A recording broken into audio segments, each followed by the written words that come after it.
জানুয়ারিতে বছরের প্রথম অধিবেশনে মন্ত্রী বিধায়কদের বেতন ভাতা বাড়িয়ে নেওয়ার বিল পাস করেছিল রাজ্য সরকার। নিজেরাই নিজেদের বেতন ভাতা প্রায় ১০০% উপর বাড়িয়ে নিলেও শিক্ষক কর্মচারী পেনশনারদের জোটেনি সেই পরম ভাগ্য।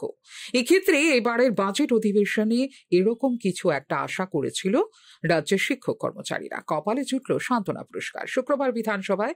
তবে বকেয়া ২৩% জায়গায় ৩% মহার্ঘ ভাতা সান্ত্বনা পুরস্কার পেল শিক্ষক কর্মচারীরা।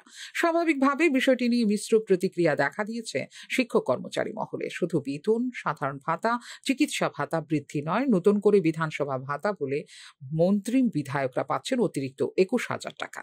বকেয়া ২৩% ন্যায্য প্রাপ্য মহার্ঘ ভাতা মিটিয়ে দিক সরকার, এই আশায় ছিলেন শিক্ষক কর্মচারীরা এবং পেনশনার্সরা।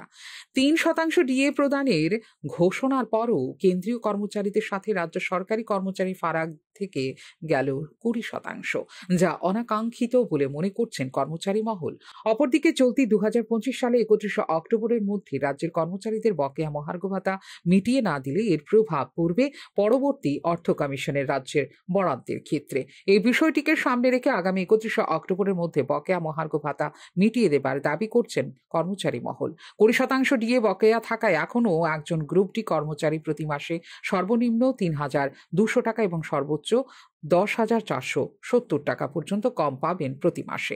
গ্রুপ সি কর্মচারীর ক্ষেত্রে সর্বনিম্ন প্রতি মাসে ৩,৬০০ টাকা থেকে ১৯,৩২০ টাকা পর্যন্ত মিলবে কম অর্থরাশি। এক্ষেত্রে গ্রুপ বি অফিসার কর্মচারী সর্বনিম্ন ৭,৫২০ টাকা থেকে সর্বোচ্চ ২৬,৬৬০ টাকা পর্যন্ত কম পাবেন। কর্মচারীদের মতো এক্ষেত্রে কম অর্থ পাবেন পেনশনভোগীরাও। ফিউরো রিপোর্ট, নিউজ নাও।